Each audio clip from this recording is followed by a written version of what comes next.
Yes, okay. Hello, everyone. Thank you for joining us in person. Thank you to those of you joining us online. Welcome to Bruegel. This is a big day for us. We are thrilled to be introducing the new book. Someone hold up a book. Who's got a copy? Yes, The Macroeconomics of Decarbonisation. Yes, you may applaud. You may applaud.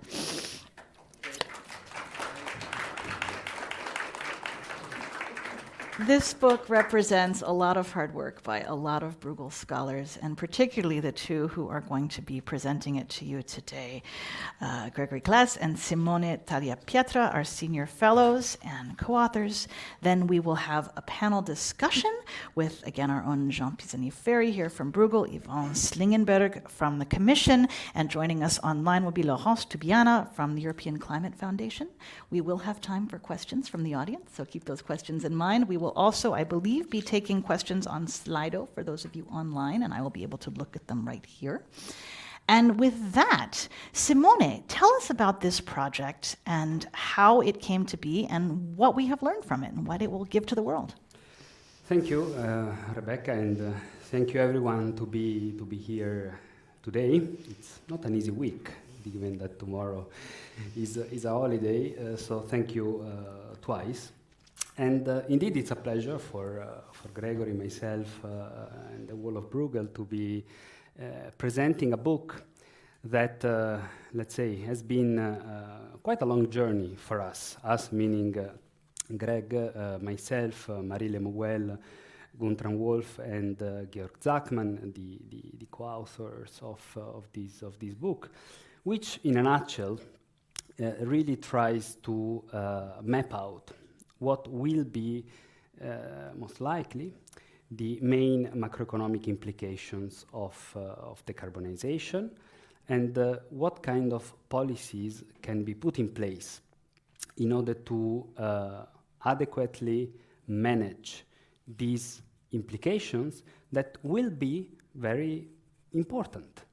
Decarbonization is certainly one of the most important historical transformations of our lifetime. We need to move from a steady state to another. We need to move from a world that is based on fossil fuels to a world that is based on clean energy sources, and that will reshape several elements of our economy.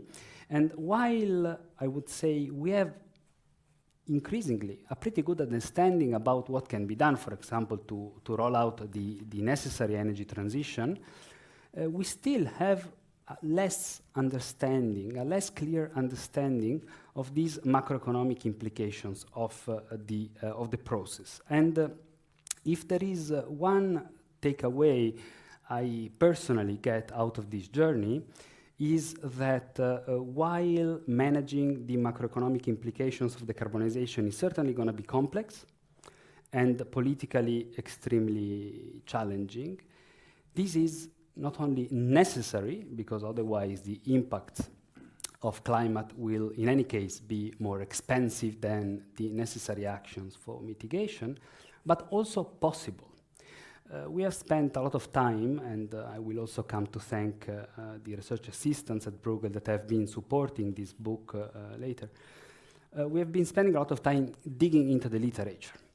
And what the literature says in a number of different sectors here, from the fiscal dimension to the monetary dimension that Greg will talk about, to the industrial policy dimension, is really that with good policies, with good policy design, the macroeconomic effects of decarbonization, even in the short term, can be mitigated and managed. And I think this book, which is global, but uses often Europe as, let's say, a laboratory, also has some quite important reflections, in my view, or elements for consideration to understand what will happen to the green transition in Europe after the European elections. There are two chapters in there which, in my personal perspective, will be quite useful with this regard. One is the chapter on the distributional implication of climate policy. The other one is the chapter on industrial policy. And if I may just very, very briefly make a few points on both, I think that we are all concerned by what will happen with the social dimension of the green transition and the potential political backlash, which of course we are sensing in the debate already. And to us it was very interesting to see how this issue of the distributional implication of climate policy, which in the book we structure on two pillars. On the one hand, just transition, so the more support to those territories that rely on carbon-intensive industries, and on the other hand, the distributional implication of climate policy to curb. So basically tackling the effects of climate policy on the most vulnerable. It's interesting to see how the EU has put in place over the last years exactly what the literature would have suggested, because if you look at the Just Transition Fund, if you look at the Social Climate Fund created under the ETS2, or even the Modernization Fund under DTS1, I would say, this really is a reflection of what economists would have to suggest to do. But even with these instruments in place, we see that it might not be enough. We see that we will get better over the coming years at using these instruments that of course are limited in scope and size to mobilize way bigger funding from national level and of course also from the private sector. And when it comes to the industrial policy dimension, I think we really wanted to devote a lot of attention to the issue in the book, because there is also this fascinating debate in the literature between degrowth and green growth and whether or not emissions can be decoupled from GDP growth, etc. And here we really see green growth as the inevitable way forward. We think degrowth is politically simply not a viable option. It's difficult for us to understand who exactly would be willing to reduce the size of their economy, either in the global north and, of course, in the global south. So we take the green growth as a given. We need to get there. And to us, two are the key ingredients. One is green investments, and the other one is a solid industrial policy, green industrial policy, which in the book we portray as a set of three concentric circles: innovation, green market creation, and green market protection and expansion. And again, if we look at the European tools we have, with, for example, the funding for innovation, which needs to get braver, which needs to get riskier and move into the breakthrough technologies frontier, we do have instruments. So if you look at the market creation, we call, for example, for a greater role of green public procurement. And when it comes to the green market protection and expansion, I think there you have a combination of CBAM as a tool to ensure the level playing field in an economy that is ambitious on carbon pricing. But on the other end, you have also this fascinating crossroad between climate policy, development policy, and industrial policy, which is, for example, all things related to green export promotion to the global south, with initiatives such as the Global Gateway we have adopted over the last year. So all in all, we hope the book might have a number of messages, but Greg will tell you more about specific elements of this. Thanks, Simone. I'm really happy to be here. Good afternoon, everyone, or good morning. It's still the end of the morning. So I'm going to continue giving you a bit of the flavor of the book. Of course, we cannot summarize the whole book in 10 minutes. We encourage you to read it and to buy it, actually. And I'm not going to be comprehensive, but the book is very comprehensive. It touches on every type of policies. Simone already mentioned industrial policy, innovation policy, but we also touch on labor market policies, on financial sector policies, etc. So let me focus on the two most quintessential policies. The book is called Macroeconomics of Decarbonisation, so I'm going to talk about the most macro policies, which are fiscal and monetary policy, or more precisely, I'm going to talk about like public finances and central banks. And basically, again, I'm not going to give you everything that are in the chapters about public finances and central banks. Again, I encourage you to read the whole thing. But I'm going to give you like two main messages that I want to really push today on those two main policies. So the first one I want to reiterate the plea in favor of having a comprehensive, significantly high and increasing carbon price everywhere in the world. I know it sounds like an economist obsession these days. It's not very popular in the policy circles, but that's why I want to reiterate that plea that we need to do that. I know it's not popular because it's seen as regressive. It has a lot of free riding issue, in particular at the international level. It's difficult to calibrate. It's difficult to be credible because of that. So it's not very popular at the moment, but I still think that it's worth repeating that message, even though it's not an original message for an economist. Economists love carbon pricing, but still, I still think it's worth pursuing this for two main reasons. The first one is that it's an important instrument per se. We know that it's the right instrument to change behaviors and to unleash green innovation, to make sure that green innovation is profitable in the long term compared to brown innovation. So I think it's an important tool, and actually we document a lot in the book that it's also an effective tool. There are a lot of examples where carbon pricing has shown to be useful and has worked. So that's important. But however, I want to emphasize a second reason that is more to solve a problem that is important today. I want to emphasize the fact that carbon pricing is crucial today, because today we are at a time when public finances appear to be a bit more stretched. We know that interest rates are a bit less favorable. Growth also is less strong. So you know the famous R minus G is not as good as it used to be. And therefore, we need this source of revenues to finance also the large needs that Simone was mentioning. We have huge needs in terms of green investment. We also have to finance green innovation, as Simone was saying. We also have to finance distribution. We have to redistribute because this is important. So we have huge needs, and basically something that we do in the paper, and we do that by looking actually at the IPCC simulation. There are a lot of them, and basically the result of that, of looking into that, is that we show that the ballpark in which we are in terms of how much we could get if carbon prices were as high as needed to reach net zero, it could lead to significant source of revenue. Actually, we have a number like 3 to 5% of GDP at the global level if we had like a significant carbon price. So this is huge.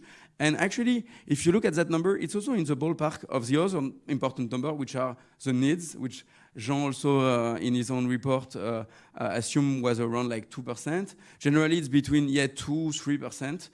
In the book, Jean did it for France. We do it at the global level, and it's something between 2-3%. So we are in the same kind of ballpark. So even though carbon pricing is temporary, of course, it will reach a peak and then it will decline.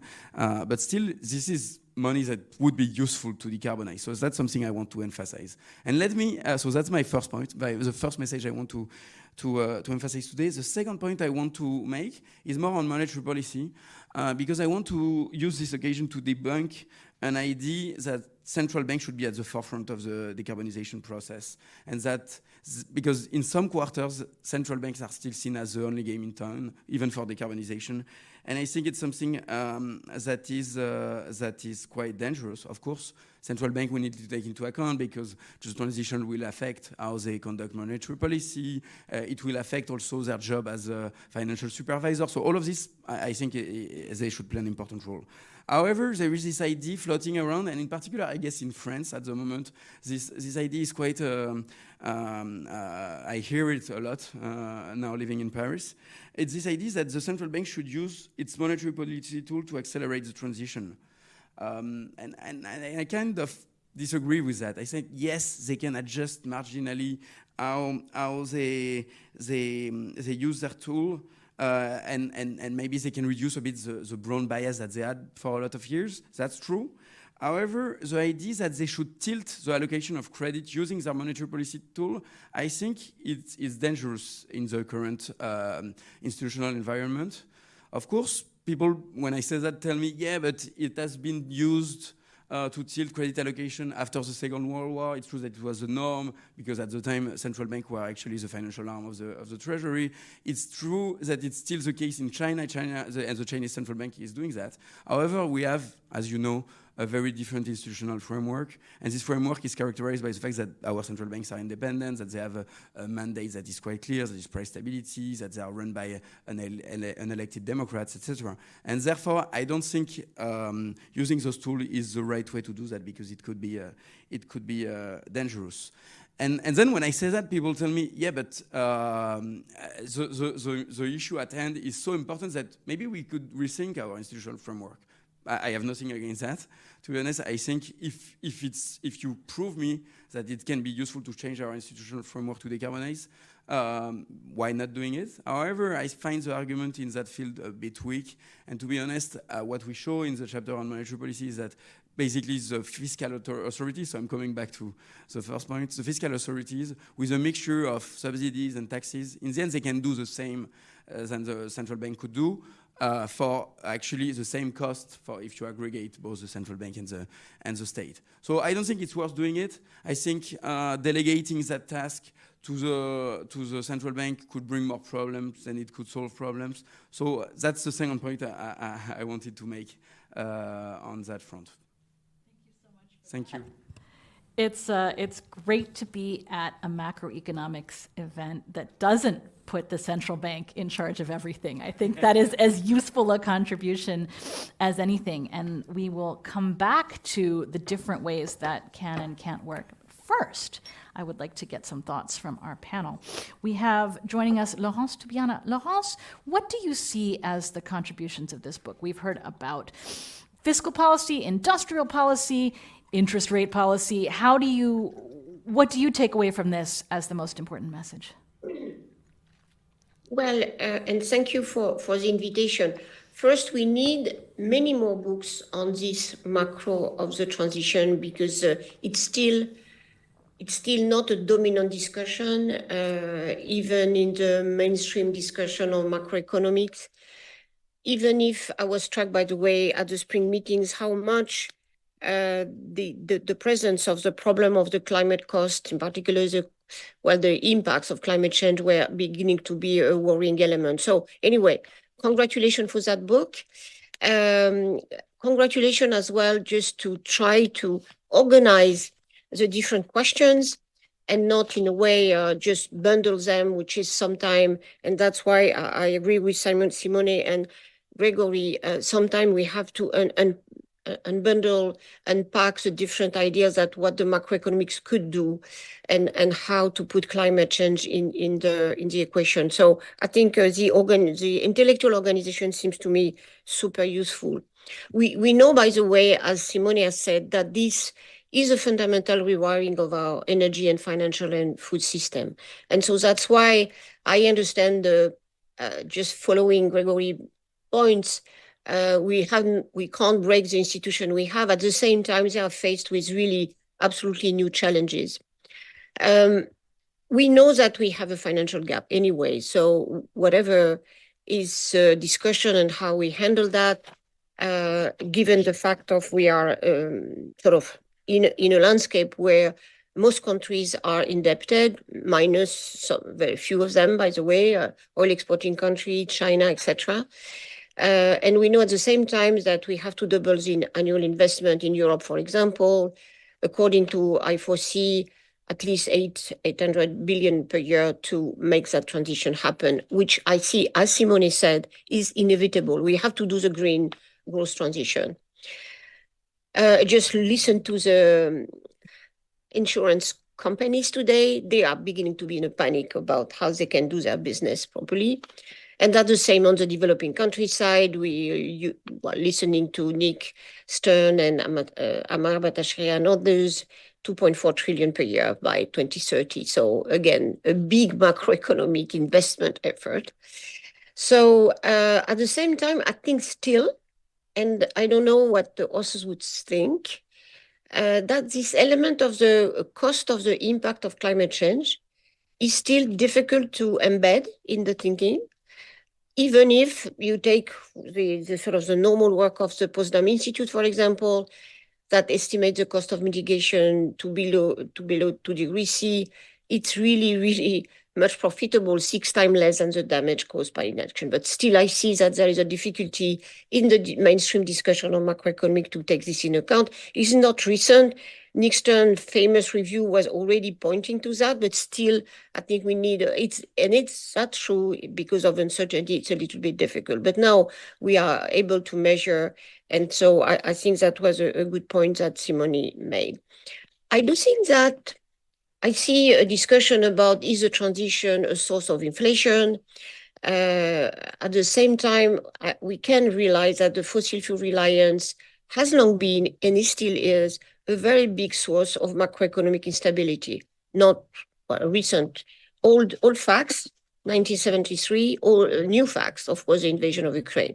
So I think there is an element of, to understand the macroeconomic impact is linked to, of course, the energy system. So that's why we cannot just think about the end of the value chain, but much more as well as the beginning.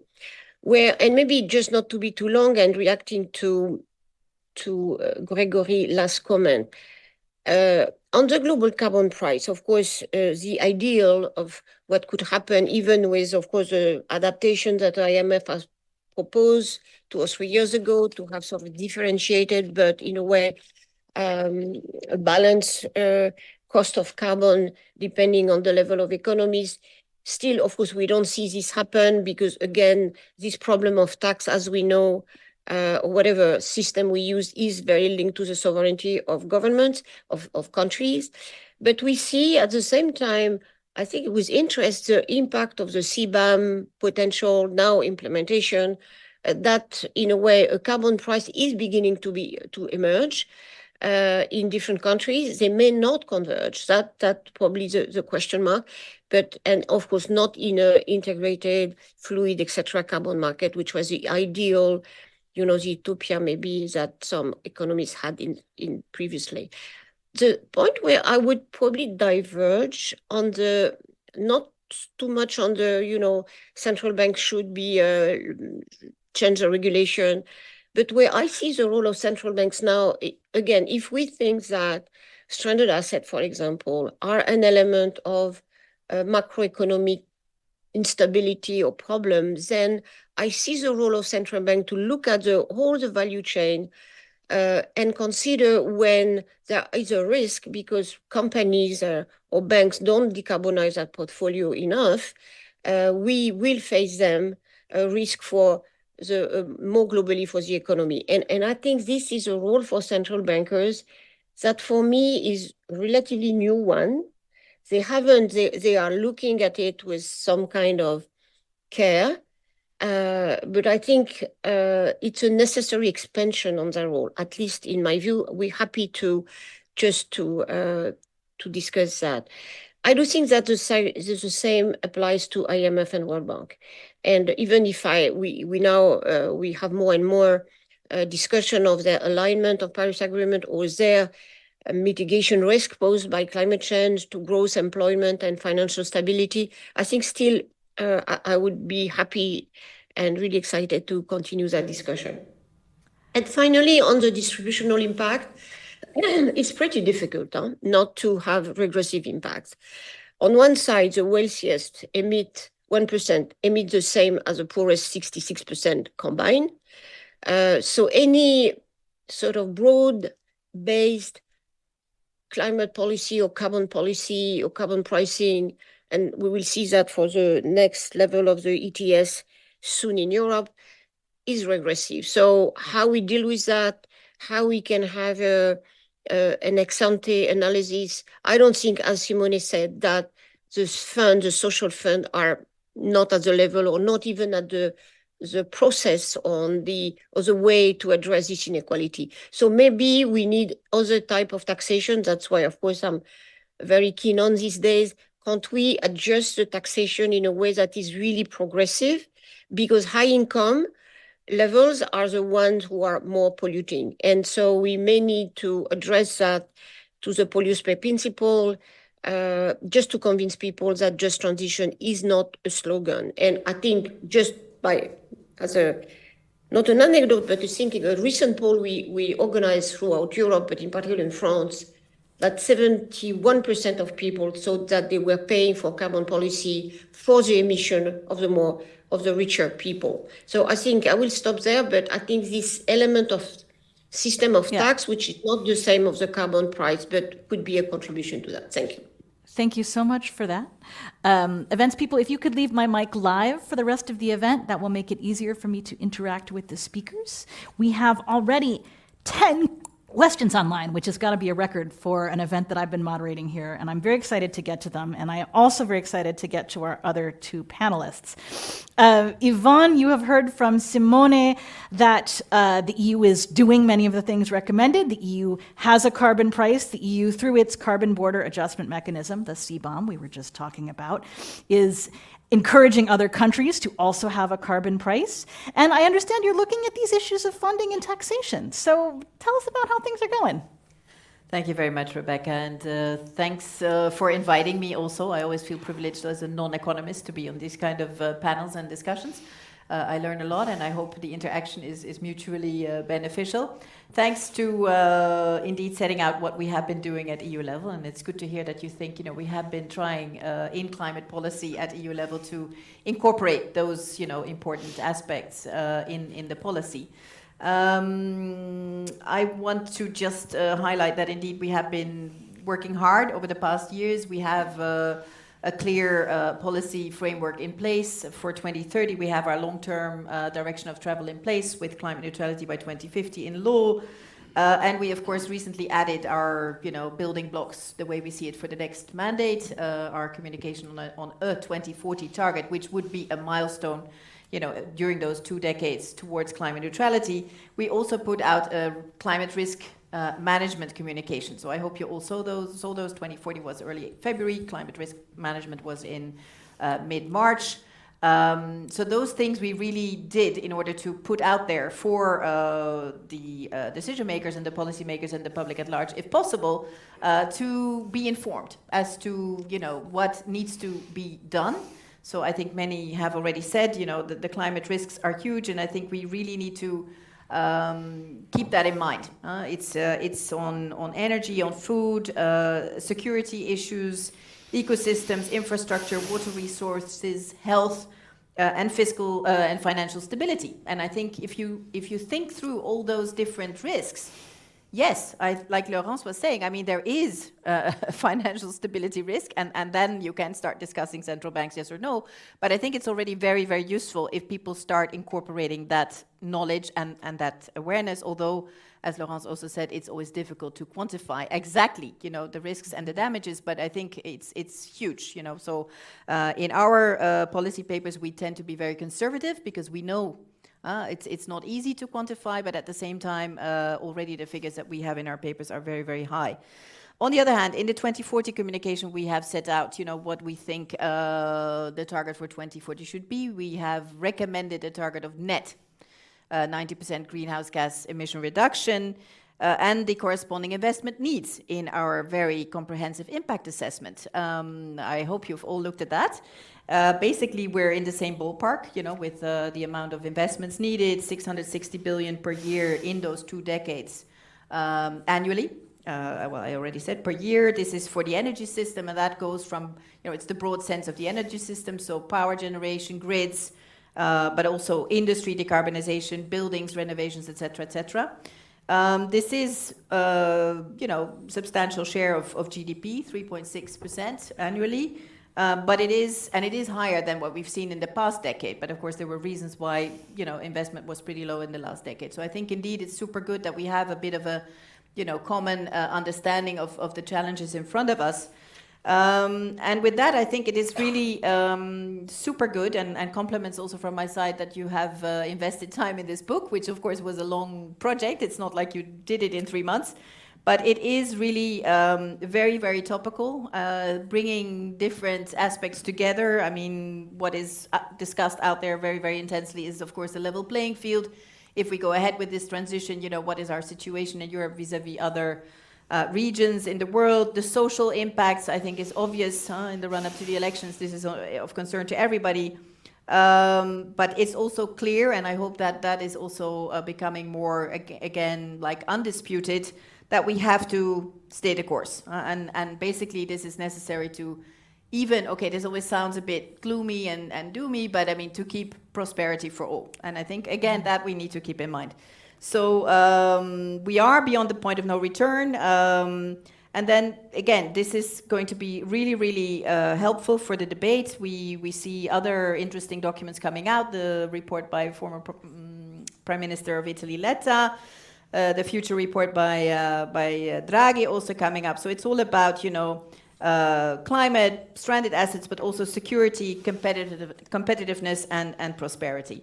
So for us, that is super useful. I mean, we're all looking at the next mandate, the decision makers coming in the Commission, but also in the European Parliament, and of course, member states, governments as well. So we hope they will all read the book, or not, at least an extract, or they can get a little, you know, presentation if they want to. And of course, I think it's also important to zoom in and to keep in mind that we are working on implementation now. I mean, we shouldn't forget that the 2030 challenge we have ahead of us is also, we're not there yet. Huh? I mean, we very well know that it's not within legislation only that makes us get there. I will finish, and I just wanted to say that, you know, I think, and we discussed it over coffee just now, Simone, I mean, the educational purpose is also really, really important. I mean, and I wrote that down before we talked about it. I mean, there has been a lot of interest since you, Jean, put out your paper since 2021. There wasn't a lot about these things before, and I have to say that I still encounter a lot of economists and macroeconomists who don't have this on their radar at all. So I do think, you know, this has a role to play, this book, and your outreach on these things, universities, business schools, teaching it, you know. And I also very much like how you framed the applied macroeconomics, because this is, of course, what makes it interesting to show, if you do take these things into account and you bring it together, you can come up with better policies. Not that we pretend to have done it perfectly, of course, but still a very relevant input. And then I think if people have finished reading your book, I just want to make a publicity for a coming book in May, that we have all worked on in the Commission. It's run by Jostel Baker, and it will come out on the 20th of May. It will be available for free on Routledge, so it should come out 20th of May. Thanks, Rebecca. Thank you so much for that. Voila, but it's a sequel. It's a sequel. Rounding out our initial remarks, we have Jean Pisani-Ferry, and Jean, as Yvonne just said, your work on showing the linkages of these policies and the scale on which the world will be required to finance these changes has been so influential. So can you help put all of this into context for people saying, yes, okay, but how does it all go together? I'm still, thank you for having me in this panel, on this panel, and I'm very pleased to be back to Bruegel. I'm still surprised that, you know, this sort of obvious comment that there was this literature saying decarbonization is going to be good for growth because there will be investments, and you know, in my sort of way of thinking, the climate shock, the decarbonization shock was because it was essentially, you know, had to be done through prices, were the equivalent of a negative supply shock, and it would remain a negative supply shock, whatever the instruments you would use. And so, in my view of the macroeconomy, a negative supply shock is not good news. And so I said, why is it that everybody seems to be believing it's good news? And so that was the start of my reflection on the issue.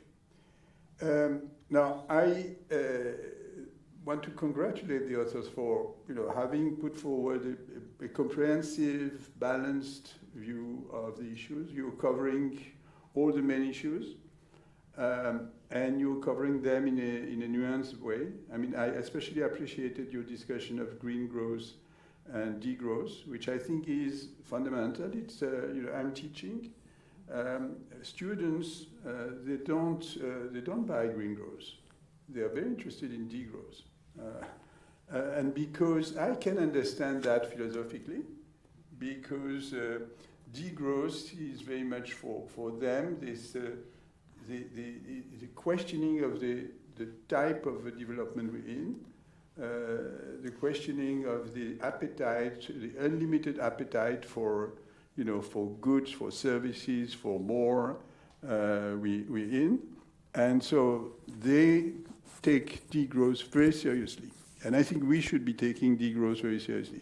Now, I don't think, the macroeconomic of degrowth, and you're putting that very clearly in the book, the macroeconomics of degrowth is not convincing, but the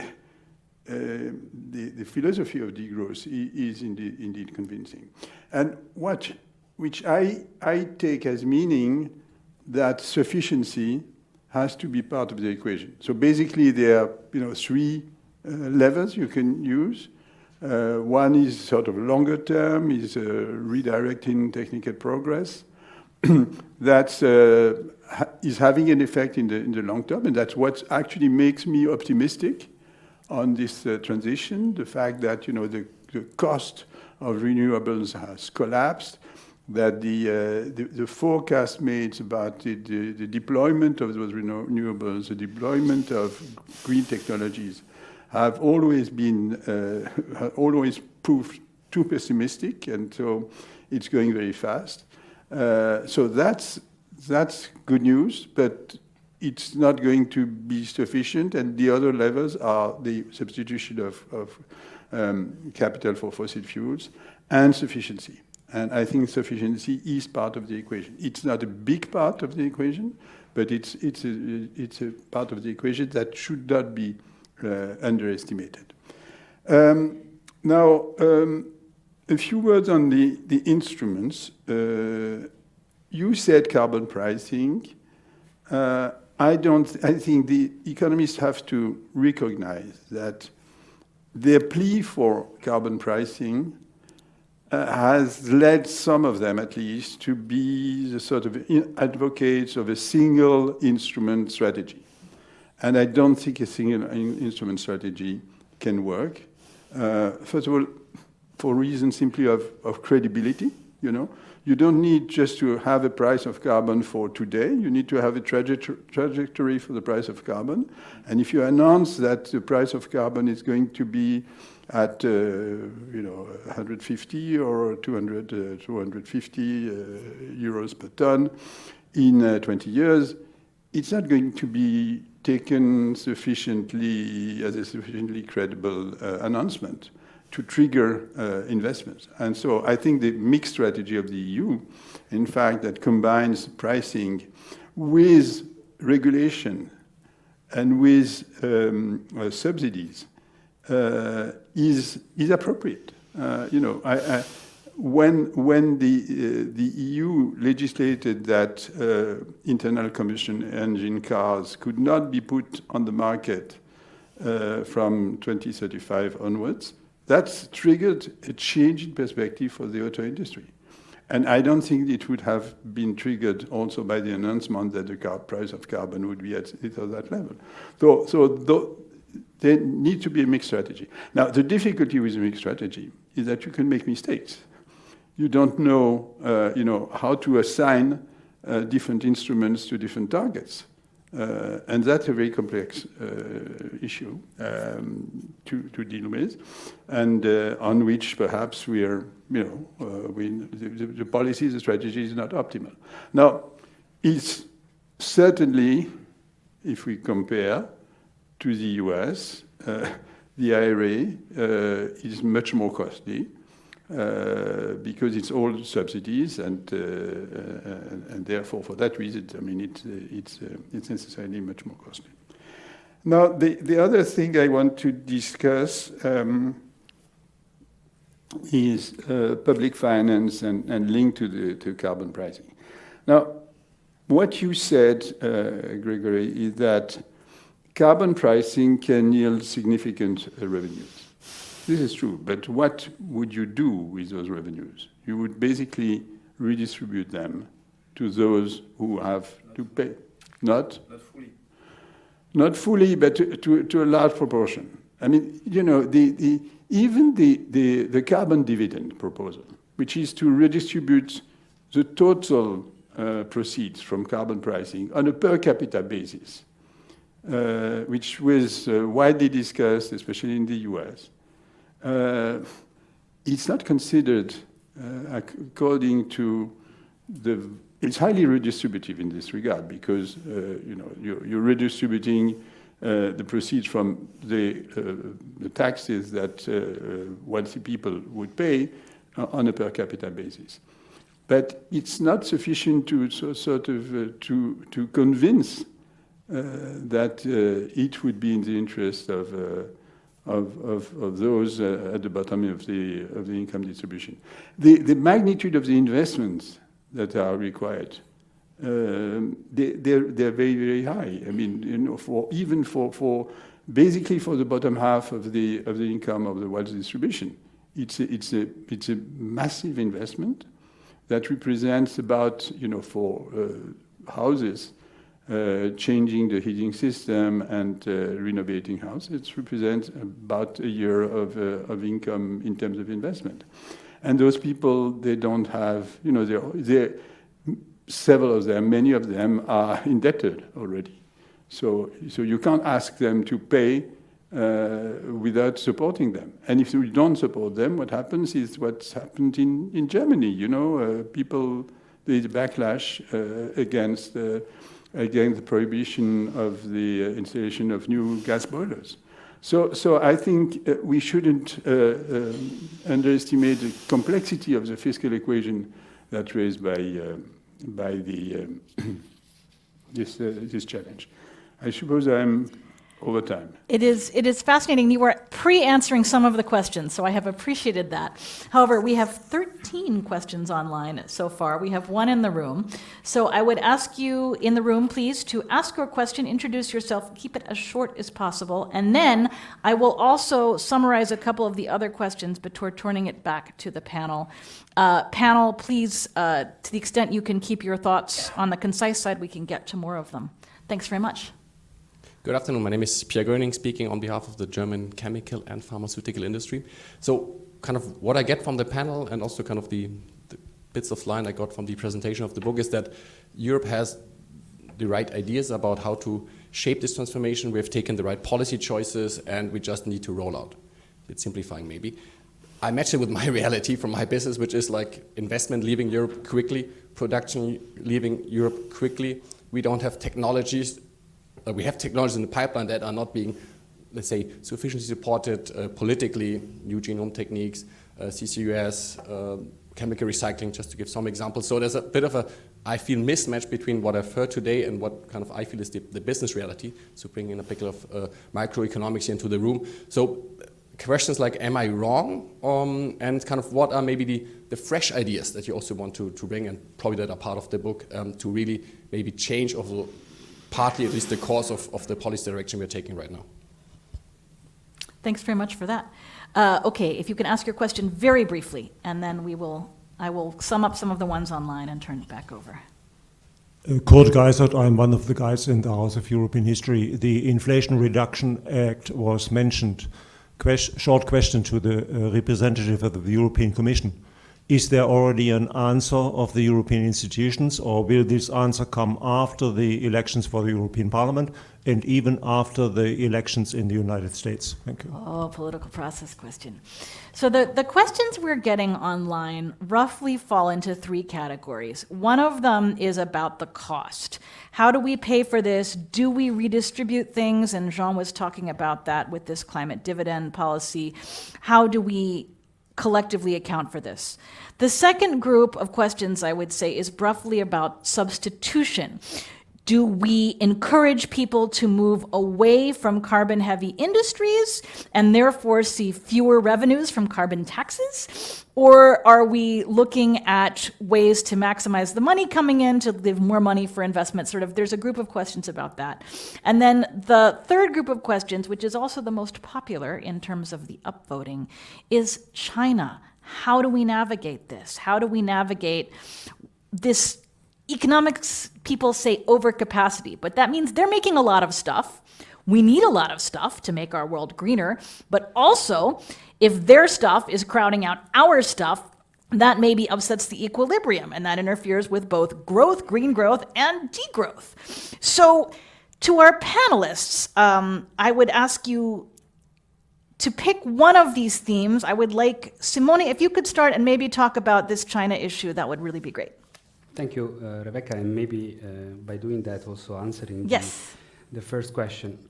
So we think that there might have been a political communication problem with the green transition, which is that often this has been portrayed as a walk in the park.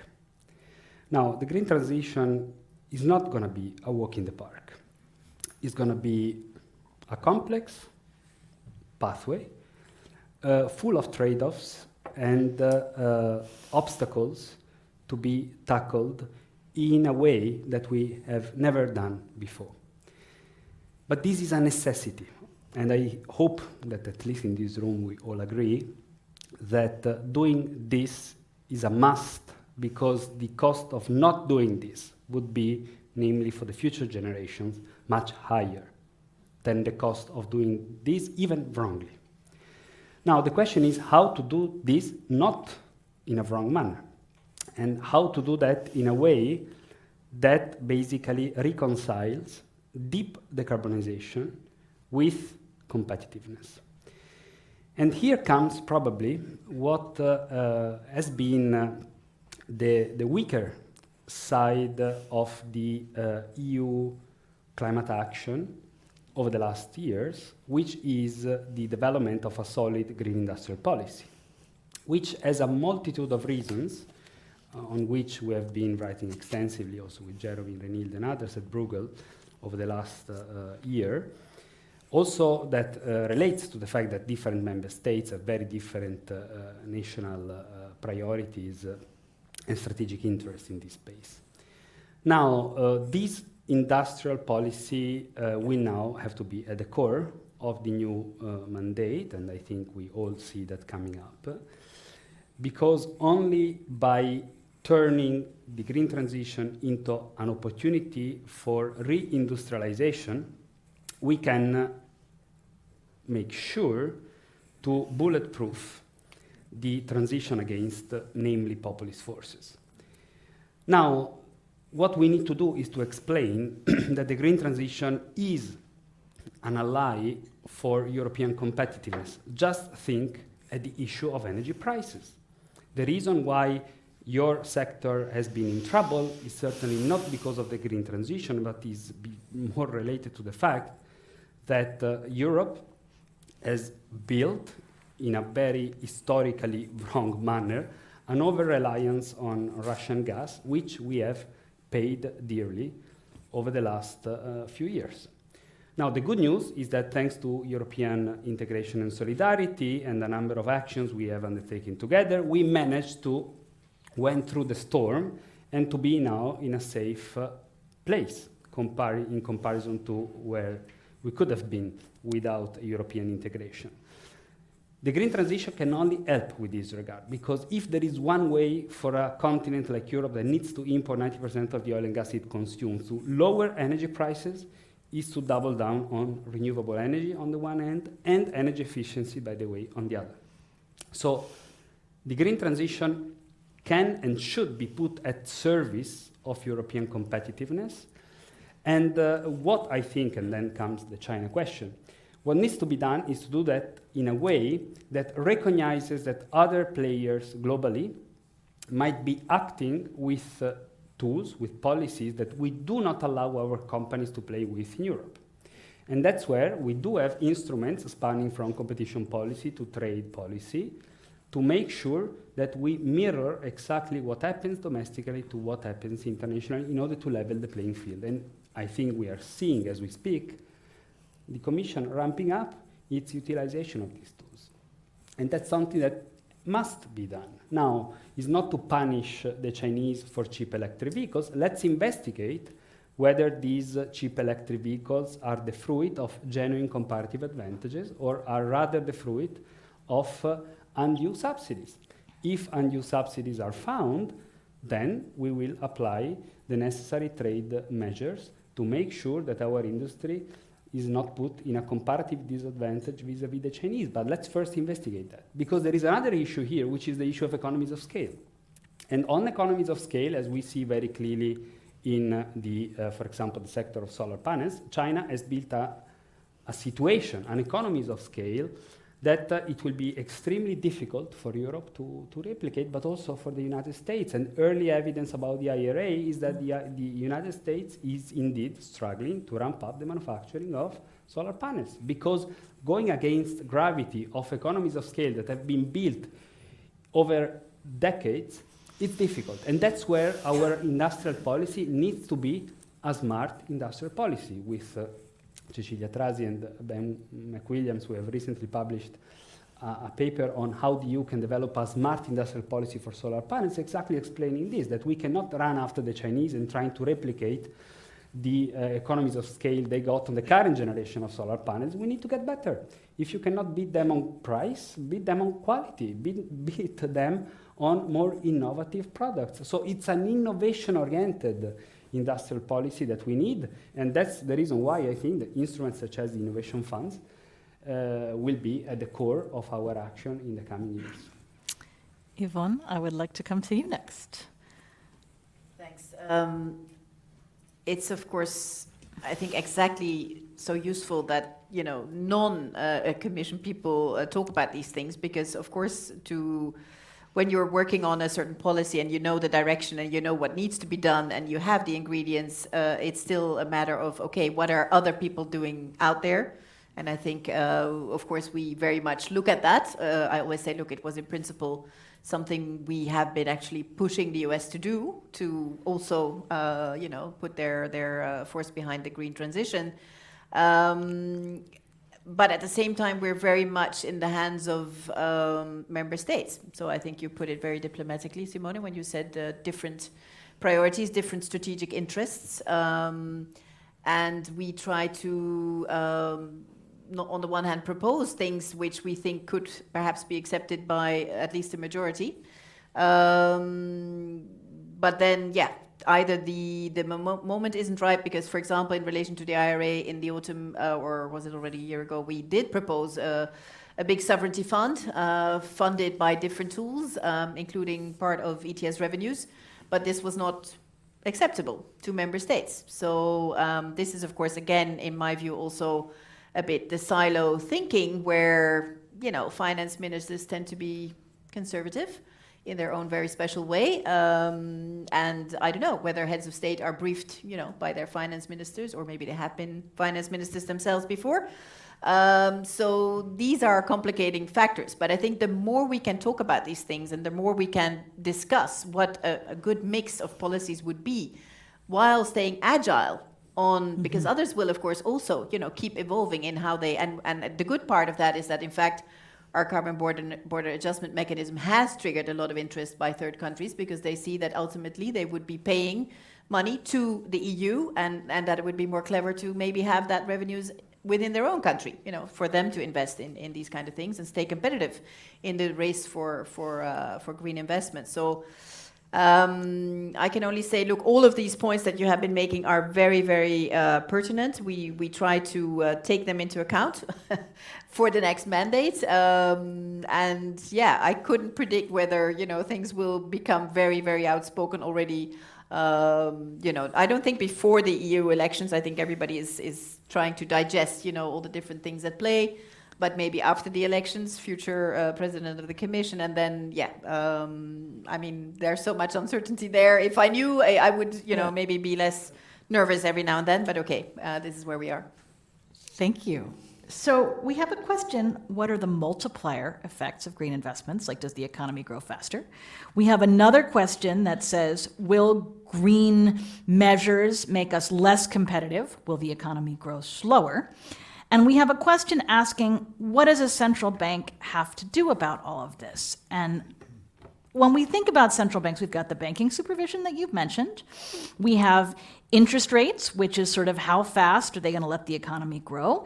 And we also have more technical questions like collateral and the monetary policy transmission channels, which in Europe, as most of you in this room know, is how the central bank influences things, because the ECB only has one mandate, which is to control inflation. It doesn't have an official mandate for growth or full employment or exchange rates. So this transmission mechanism is the lever. Grégory, tell us what the central bank, which of those are good tools? We see the ECB doing climate stress tests, the ECB pushing for more research. That's probably good. But also some of them are less desirable tools, like putting a finger on the scale for collateral management. How do we walk through that? Thanks for that question. Sorry, I need to use my mic because I don't have so thanks for that question. And actually, it also allows me to come back to what Laurence was saying about that. Yes, I didn't mention that because I really want to discuss this idea that the central bank could change how credit is allocated in the economy, because this is something that is discussed in France at the highest level, to be honest. And so, but when I just want to push you on that. When you say credits allocated, do you mean by changing interest rates, or you mean by directly buying or selling assets? It can be either through like price tools. The interest rate can be different, and some people are advocating that there could be like a different interest rate for green projects, or it could be quantity. Like there could be dedicated lines where some money from the central bank would be lended to commercial banks exclusively to be able to lend to green projects. This, in my view, is dangerous. However, what Laurence was mentioning, which is the role of the central bank as a financial supervisor, I think I mentioned it very briefly, but I think this is definitely very important. I think the central bank has a role to play to avoid that the carbon risk of the climate risk is mispriced in the market, and they also have an important role as a financial supervisor to avoid that the banks in particular and all the financial institutions do not reveal their real exposure to climate risk. This is crucial.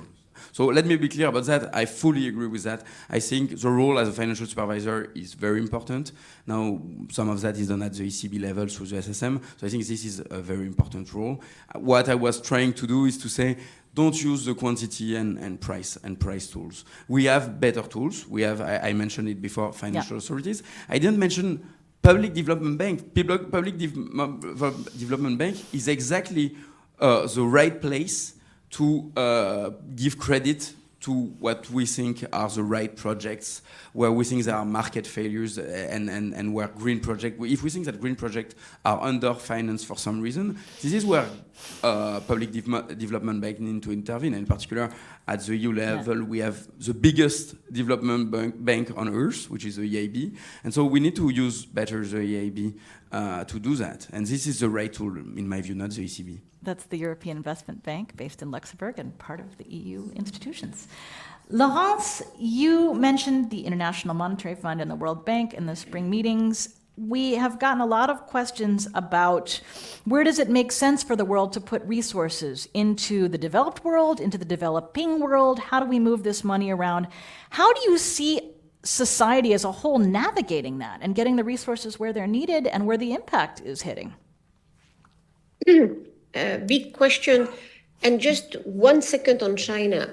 In 2009, I think I comment that with some of the colleagues, so sorry to repeat, when Copenhagen COP just happened, after that, the Chinese, so the communication was very bad about Copenhagen for many reasons, but the Chinese back at home, particularly the Prime Minister, said, it's a big success, the Green Revolution has started. And then they began to invest on electric vehicle, critical material, batteries, electrolysis, renewable energy, etc. So just to say, it takes time to do the transition. And that's why I think some elements of long-term has to be really factored into our macroeconomic thinking, which is, of course, difficult. On the IMF and World Bank, what we see is an imperfect adjustment to this climate reality. On one side, there is an effort to lend more, to use more the balance sheet of the World Bank, but still this is very limited impact about lending at preferential rates, not always concessional, but at least relatively cheap, working more on the balance sheet, meaning taking more the ratio of capital versus lending being increased. for decrease. That means that that's a flexibility that is welcome but not sufficient. It would generate 200 billion a year, and we are talking about at least 1 billion a year for developing countries only. So one.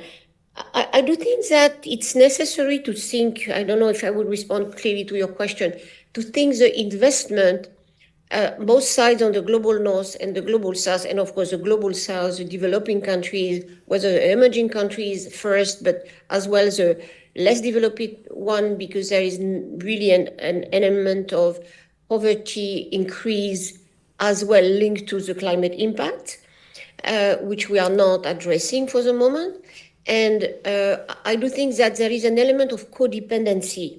We can't have a totally disconnect growth models, because anyway, our economy is still very integrated. So I think we have to try to understand that everyone has to invest.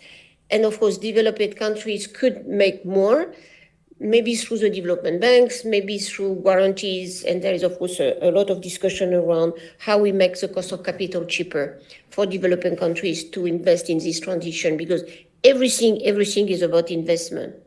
So IMF is still a question.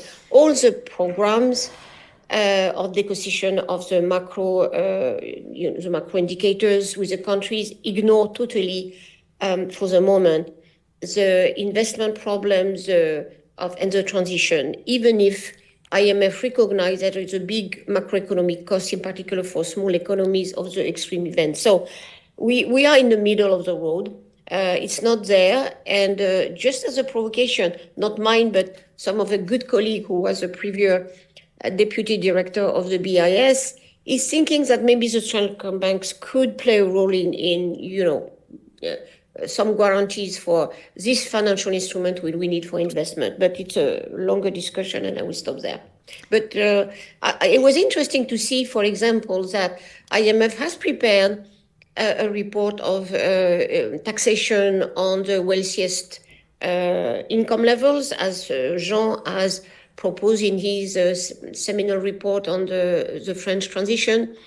And is preparing now a report together with many of us, a report on international taxation on global flows to address the climate finance. So we know there is a lot of discussion going on, but nothing really now clear enough and structured enough.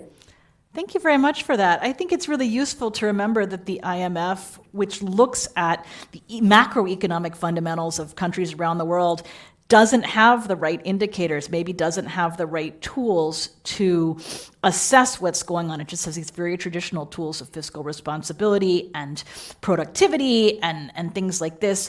And so maybe this book can help advance that framework. We have a few minutes left in our program. We have a very short question, I'm told, from here on the floor. Microphone will come. Thanks a lot. I'm Stefano Sfinasci from the European Parliamentary Research Service. I just connect to the concept of sufficiency, which I think is very important. Because I heard a lot of time green growth or the growth. What do you think about beyond growth, which is something in between? And I connect also to what you say, because saying green growth is a bit selling something that at the end is not so easy. So as it was sell the Green Deal as easy, I wonder if we are selling green growth as something easy, which doesn't take into account which is the price for the environment. Thanks. That is a great question that really ties together many of the themes that Laurence and others were talking about. Jean, I would like you to offer your big picture wisdom on some of these thoughts. And then Simone, I will kick back to you to close out. Please do thank all of your co-authors and research assistants who worked on this project, some of whom are here, because it really was a collective effort on our part. And with that, Jean. Three points, perhaps. One, just going back to China and to the industrial policy debate. The question, Simone replied in terms of instruments. There's another way to look at the question, which is to say, okay, fine if we have lost the ability and to produce solar panels on a competitive basis. But we can't afford, Europe, the US, can't afford to lose the race on that, plus on windmills, plus on EVs and batteries. And in fact, the situation at present is such that China, for the reason that Laurence gave, that because they had this ability, they started early, is in a dominant position globally for all these technologies. And that's something, you know, that is fundamentally unacceptable for the West. It's fine to, you know, lose one or two technologies, but you can't have lose across the board, because this transformation is something that is going to also to have labor market impact, significant labor market impact, and you know, if you the counterpart to make it acceptable is also that there is something that leads you to sort of give hope that in terms of labor market and in terms of export, it's going to be a plus. Second point on the cost. The cost is huge.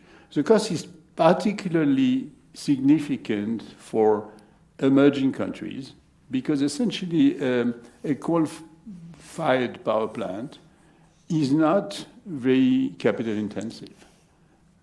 So the choice for a country like India or Indonesia or South Africa is really that they want to develop, they want to increase their electricity supply, and the cheapest way to doing it under present conditions is to do it through the coal-fired power plant.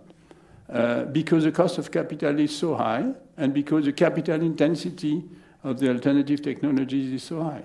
So it's not so much sort of the third level, the countries that don't have access to growth or don't have access to, don't need such an investment to produce electricity. Is really the sort of middle group of emerging countries which need serious support. Otherwise, they will continue investing in coal, and the green transition globally will be essentially stuck. That's my second point. My third point is about the domestic consequences of the transition and the fiscal consequences of this transition.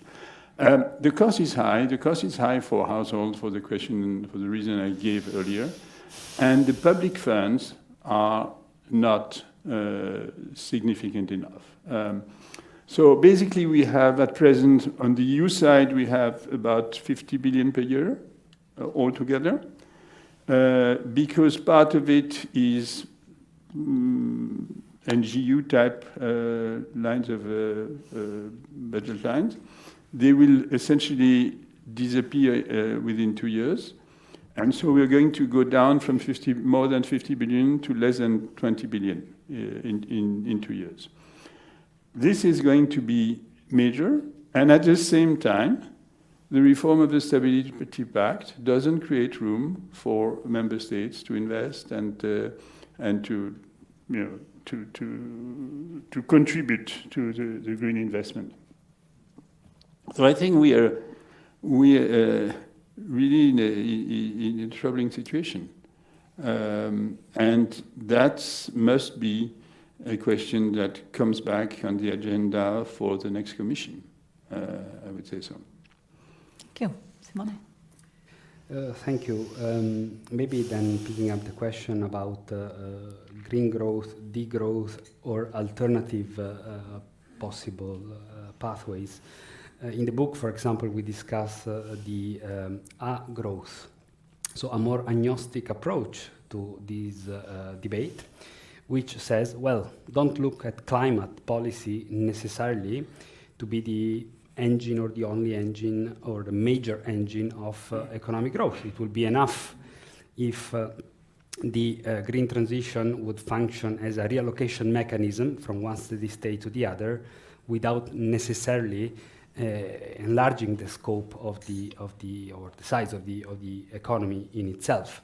So there are also alternative views in there that are a little bit more nuanced, if you wish. And then there is the one of beyond growth, which is the old reflection of Stiglitz and many others about how do we measure our economic welfare and the necessity to include also a stronger environmental component in there. What I would like to say when it comes to this conversation landed at Europe is that for Europe, catching up on clean technologies and really making sure that we are part of this technological revolution is really a fundamental necessity for at least two reasons. First, we are a carbon-intensive economy. Many of our sectors are carbon-intensive or exposed to carbon-intensive industries. By the way, the automotive industry, I would say, is part of this. And we do need to be able to transform these industries in order to create good jobs in the future, considering that at the very same time, Europe has missed, probably, most of the digital technology revolution. So the question about if we missed the digital technology train, we cannot miss also the green technology train, I think it's a valid one. Now, for what you say, Jean, I think the good news there is that on several of these technologies, Europe does have a comparative advantage to build on. So while we do not have a comparative advantage at the moment on solar panels, we do have a comparative advantage in wind turbines. We do have comparative advantages in electric vehicles, given the established industry we have in that sector. And even in batteries, we see a lot coming up. Now, the challenge here is to move from a more broad and horizontal perspective on industrial policy and really going more granular, understanding one technology after the other, understanding individual supply chains to really make sure that we target our interventions where it matters, where it can yield result. This entails also data availability. By the way, this is the reason why we have recently launched at Bruegel the European Clean Tech Tracker to try to shed light on the individual supply chains and understand really what's going on both deployment and manufacturing, also by component across different European countries, because only by starting with an informed understanding of where we are and where are our strengths, we might be able in the next 5 years to build on them with a solid industrial policy. So this was also to make a little advertisement about a parallel initiative we are running at Bruegel. And with that, I think we can indeed bring this to a close. I need you to, yes. Again, the authors. So a book, as you might imagine, is truly a long journey. This book has been particularly, I would say, Greg, a long journey. So with our co-authors, Marie Mouel, Georg Zachmann, and Guntram Wolff, we have tried to walk this path together, but we wouldn't make it without, again, the support of the incredible research team at Bruegel, and namely all the research assistants, different generations, 3 years, that over time have contributed to this. We see this very much as a starting point. This is, again, a mapping of the implications and the policies. So we very much hope to build more research moving forward in this space. And a special thank also to Laurence and ECF that for the last years has always been supportive of Bruegel, and in particular also of this book and this project on green macro, which we continue to run in this institution. So thank you for everything, and to all. Thanks, everyone. Thank you so much for coming. Thank you online for joining us. The book is available. This presentation will be available. Thanks to our panelists, and Laurence, thank you for all your support and for joining us today.